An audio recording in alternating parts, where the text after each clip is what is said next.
Good morning and welcome to my assembly. I would never have believed this time last week when I was sharing with you that so much would have changed over the space of that 1 week.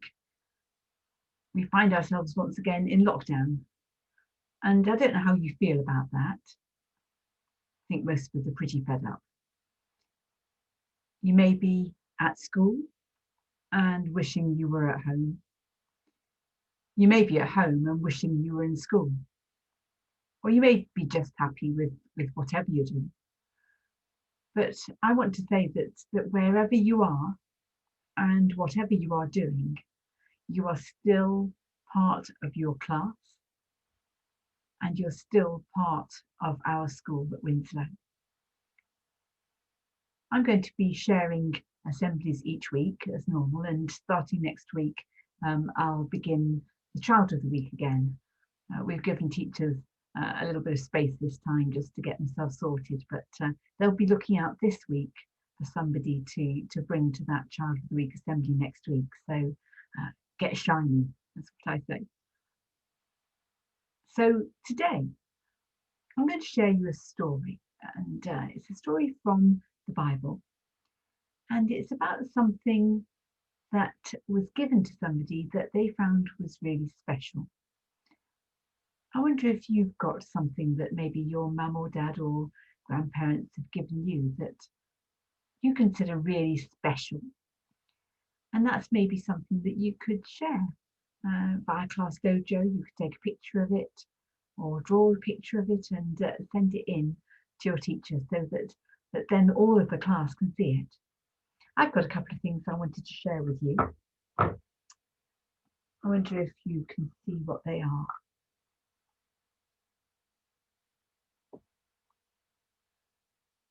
This one is a handprint. And this little one is a footprint. You can just see the little toes, just up here, just in here, the toes. And this is Ben's hand, and this is Charlie's foot. And Ben and Charlie are my two grandsons who live in England. I've got two granddaughters in America, but these are from my grandsons. I haven't seen them for a very long time. And they're growing up quickly, but at Christmas they sent me those, or their mum sent me those imprints that they've painted, and they're really special.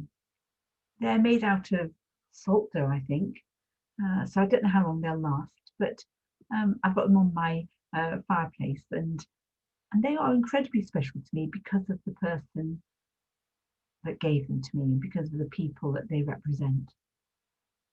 So think a little bit about that special something that maybe you've got that you'd like to share with the rest of us. I'm going to tell you the story about someone in the Bible who was given something very special. But first of all, we say together our liturgy. In the beginning, when God created all things, he said, "Let there be light," and there was light. Let your light shine. God is light, and in him there is no darkness. Let your light shine. Jesus said, "I am the light of the world. Let your light shine." So you remember we were talking a little bit about being given something special. And sometimes the reaction of those around us might be, well, it's just not fair. I didn't get anything like that. That was the response that we're going to hear from some people in the Bible story I'm going to share with you. I wonder if you can think what the Bible story might have been.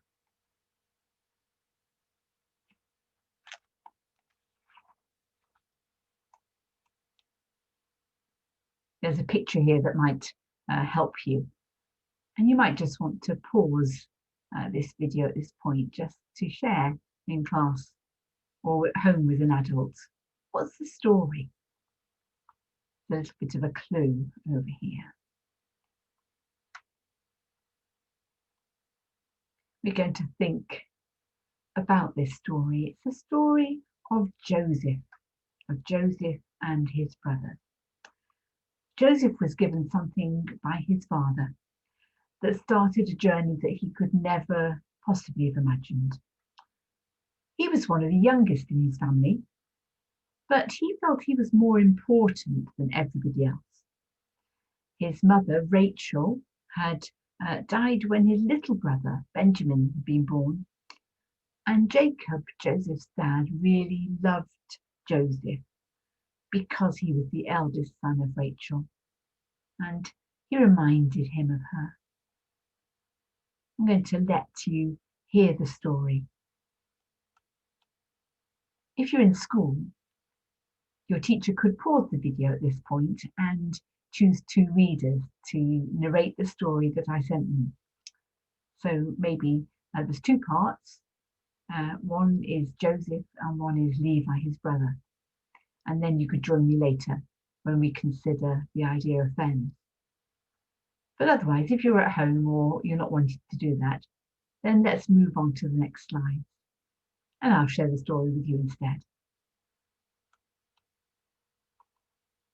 Move me out the way a little bit. So, Joseph.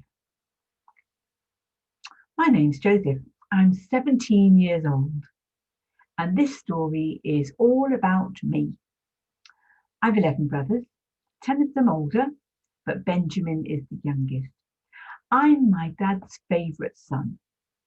You see, he's had children with other women, but he loved my mum the best, and that makes him me the most important son. And he gave me a really special coat. You can see it in this picture. It's made of the finest materials and it's really colourful. I love wearing it, especially around my brothers, and it makes me feel really important. Recently, I've been having dreams, and those dreams prove that I'm more important than my brothers. In the first dream, my brothers and I were in Dad's fields cutting down the corn. When we'd cut some of the grain stalks, we collected them together and we tied string around them. These bundles are called sheaves. In my dream, my corn sheaf stood up straight. But my brothers' corn sheaves, they gathered around me and then they bowed to my corn sheaf. It was a great dream, and when I woke up, I went and told them. My second dream was even better. I dreamt that the sun and the moon and the 11 stars all bowed down to me. I think that means that Mum and Dad and my brothers think I'm important. When I woke up, I went and told my brothers and my dad. They didn't seem as excited as me. Well, let's hear from Levi about what he thought and what his brothers thought. My name's Levi. I'm the third eldest of the 12 brothers, and recently we've been getting a little bit fed up about our brother, Joseph. Dad gave him a special coat, all because of his mum, Rachel. Well, we just don't think that's fair. We work hard. He doesn't give us anything special, even when we look after the sheep and harvest the crops. Actually, that reminds me of a dream that Joseph told us about. He said that whilst he was in the field cutting corn, his sheaf stood up and ours gathered round and bowed. And a few days later, he dreamt that my dad was the sun, his mum the moon, and all my brothers and I were stars bowing down to him. I can tell you now, there is no way I'm bowing down to my little brother, not for 100 sheaves in 1,000 cornfields. Joseph always thought of himself as a bit special. Even when he was younger, he used to tell us stories of how great he's going to be. Dan and Naphtali, two of my other brothers, used to take the mick, and occasionally they beat him up, in the way that brothers do. I always thought he was pushing it, telling 10 older brothers that he was going to be the best. Well, that's the story, the beginning of the story. And you may know the story of Joseph and his Technicolor Dreamcoat. You may even have been to London to see it, because it was a big show. But we're going to think about this whole story over the next 10 days or so. But let's go and think, why did Levi and his brothers think it wasn't fair? It wasn't fair that Joseph's dad, Jacob, had given him this lovely coat and hadn't given them one. What reasons can you remember from the story? I'm going to give you just a chance to maybe share, put your hands up in class, talk to an adult at home.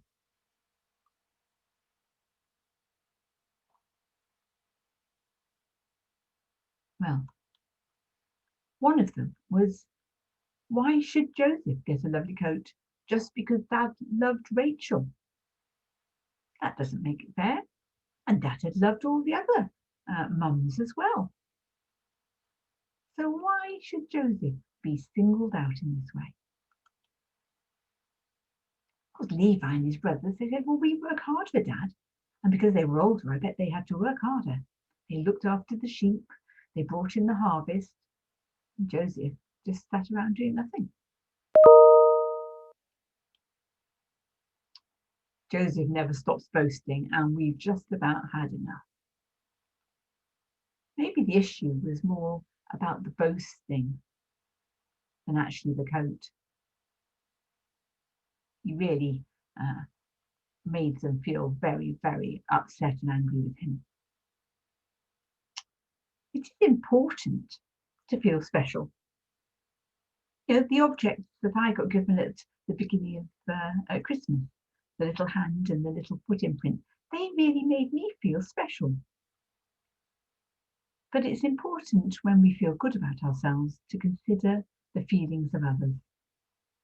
You know, I've got a new pair of trainers and I want to show them to everybody. Well, there's nothing wrong with that. But if you keep on about it to the same person, they're going to get really fed up and feel that you're saying that your trainers are better than theirs. And that's when we've crossed the line and we go too far. We have to be careful not to boast. And as we go through this story, we're going to find out a little bit more about the price that Joseph paid because he kept boasting. So, can you think of a time maybe in school when you felt special? Maybe it was something that you'd done in school. Maybe you were chosen as Child of the Week. Maybe it was something else and you got a special award.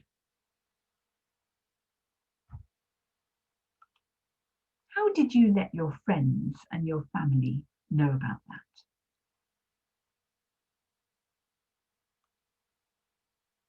And when you did tell them, did you boast? Did you keep going on about it? And if you did, how do you think they felt?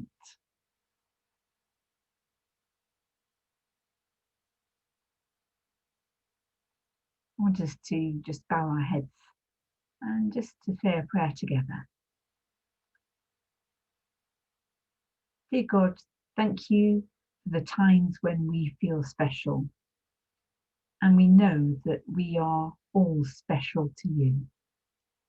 We are made in your image and there is nobody like us. We are totally unique, just like every snowflake.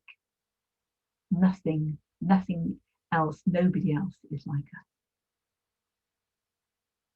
So thank you that we are special. And thank you for the times when we feel special because of what we've done or because of something that somebody gives us. Help us to take pride in the work as we complete it each day. Whether we're at home or whether we're in school, help us to do our very best. But we are aware of times when we do boast and we try to make ourselves feel maybe more special by making other people feel less about themselves. Help us to be confident in who we are and ready to make everyone around us feel special. Amen. And let's say together the Lord's Prayer. Our Father, who art in heaven, hallowed be thy name. Thy kingdom come, thy will be done on earth as it is in heaven. Give us this day our daily bread, and forgive us our trespasses, as we forgive those who trespass against us. And lead us not into temptation, but deliver us from evil. For thine is the kingdom, the power, and the glory, forever and ever. Amen. So as you go into this week, whether you're at home or whether you're in school, think a little bit about what you're doing. Do your very best. Be prepared to share things that you think are really special, things that you've done that are really good, because we all want to share with you in that. But in whatever you do, try not to boast. Otherwise, people get very fed up. And we'll hear more about Joseph next week. And so today, I say, go in the light and peace of Jesus. In the name of Christ. Amen.